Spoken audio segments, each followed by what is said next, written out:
Mix by AG recording studio. Music director DJ Munna Raj, Jhitki Bazar Madhubani.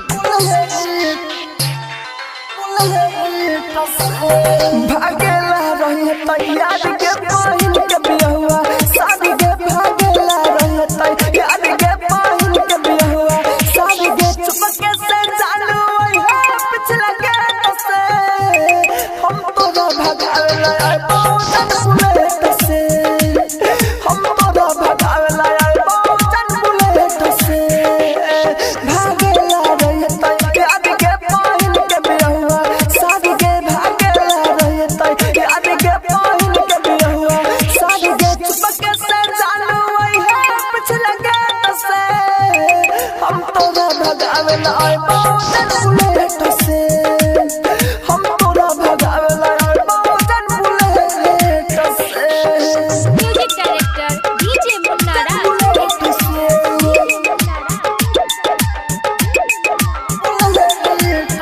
करो नहीं बताइयो जान अबई छियो का लगे पापा के तिजोरी चली है पैसा गोरे निकाल लगे पैसा गोरे जान के करो नहीं बताइयो जान अबई छियो का लगे पापा के तिजोरी चली है पैसा गोरे निकाल चलता नहीं के करो पापा के भागा ले जेब कोला काका के चलता नहीं के करो पापा के भागा ले जेब कोला काका के सब सोच जाता है हम लेट से जनतो भगा ले जाबो बुलेट से जनतो भगा ले जाबो बुलेट म्यूजिक से। डायरेक्टर डीजे मुन्ना राज, एंटरटेनमेंट की धमाकेदार प्रस्तुति। उठने में झके जान कौन बहू मारे जगे अपने हाथ से ओह दिन सजबो हमसे जगे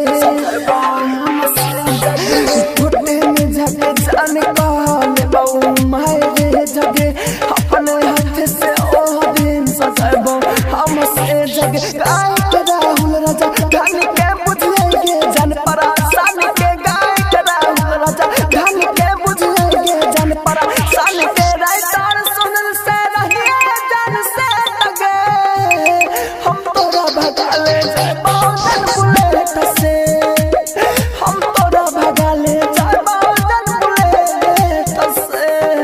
mix by AG recording studio, Roshanpur Sapaha.